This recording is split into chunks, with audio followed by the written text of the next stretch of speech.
Bonjour, mon nom est Jean Blondeau. Cette semaine, une émission à saveur électorale puisque nous rencontrons d'autres candidats qui sont candidats pour les différentes mairies de l'île d'Orléans et de la Côte-de-Beaupré, mais nous aurons aussi quelques autres reportages intéressants à vous présenter. On débute avec M. Julien Milot, qui est candidat à la mairie de Saint-Laurent de l'île d'Orléans. Nous écoutons l'entrevue que nous avons faite avec lui. D'abord, je suis ingénieur, je suis président d'une firme d'ingénierie ici à Québec.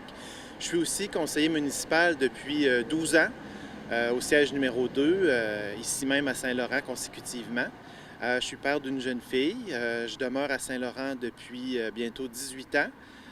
Très impliqué dans la communauté. J'ai travaillé au Journal autour de l'île, j'ai travaillé au conseil d'administration du Parc maritime et évidemment impliqué très activement dans la communauté par le biais de mes activités de conseiller municipal. Donc, la politique active, vous l'avez fait dans les dernières années. Oui. Maintenant, on se lance comme à la position de maire. Quels sont les projets que vous avez en tête comme candidat à la mairie? Bien, écoutez, comme je suis en politique municipale depuis 12 ans, c'est sûr qu'il y a des dossiers qu'on veut continuer de faire progresser, notamment la revalorisation du cœur du village. On est ici devant l'espace FX La Chance, un projet qu'on a réalisé. On veut continuer de dynamiser Saint-Laurent. C'est un projet qui est très intéressant. Redonner vie au cœur du village avec des commerces, avec des activités pour les familles, des espaces pour la collectivité. Donc ça, c'est un des gros projets. On veut aussi améliorer beaucoup la sécurité sur les abords principalement du chemin royal, où beaucoup de nos citoyens nous ont fait la remarque avec les années de la problématique de la vitesse, de la sécurité routière. Donc on veut mettre en place des mesures de façon plus concrète encore. Il y en a certaines qui ont été mises en place. Il y a beaucoup d'autres éléments qu'on veut mettre de l'avant pour s'assurer de la sécurité des piétons et aussi des jeunes devant l'école primaire qui est à proximité. On veut aussi supporter nos commerces locaux qui actuellement sont en plein essor, ont eu des belles retombées dans les dernières années avec les touristes. Donc les aider pour améliorer leur offre. Aider aussi le club nautique dans son expansion, son développement, donc la marina.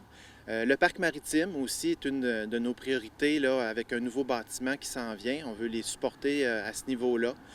Je dirais aussi ce que je veux regarder, c'est diminuer le fardeau fiscal pour les citoyens. Donc, essayer de réduire le budget municipal et possiblement regarder pour un gel de taxes en 2022. Donc là, c'est les éléments. Et vous comptez le faire comment? Est-ce que vous avez des actions concrètes face à ces projets-là? Oui, tout à fait. Au niveau de la dynamisation du cœur du village, il y a un plan d'action qui va être mis de l'avant, une étude d'opportunité. Cette étude d'opportunité-là vise vraiment à identifier les éléments clés qui doivent être mis de l'avant. On a un fil conducteur qui s'appelle Saint-Laurent Village Maritime, qui vient, si on veut, rassembler tous les projets alentour de cette thématique-là. Et l'étude va venir ficeler tout ça. Donc ça, c'est une des priorités. Au niveau de la sécurité routière, on a eu une étude qui a été réalisée il y a quelques années déjà, qui a présenté des recommandations.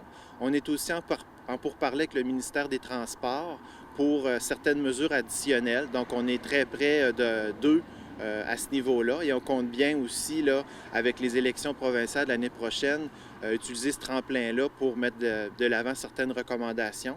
On veut aussi, avec les conseillers alentour de la table du conseil municipal, discuter avec les commerçants et puis les acteurs du milieu pour avoir un conseil qui soit vraiment orienté sur le dynamisme, puis le partage et puis la concertation avec les citoyens.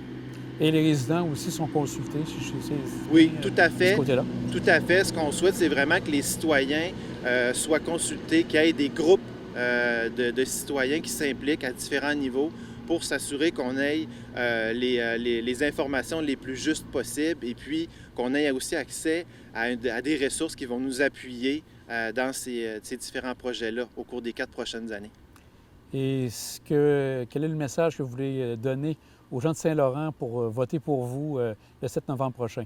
Bien, en fait, moi, ce que j'offre aux citoyens, c'est d'y aller avec une vision vraiment proactive, d'avoir une vision progressiste, pour continuer d'évoluer à Saint-Laurent, d'avoir un accès aux jeunes familles, aux aînés et à l'ensemble de la population, d'avoir des saines finances, puis d'avoir vraiment une offre qui est très diversifiée. Donc, ce que j'offre aux citoyens qui vont bien vouloir me faire confiance comme maire, c'est vraiment d'avoir accès à toutes ces ressources-là et puis d'avoir une vision très ouverte puis très axée sur leurs besoins.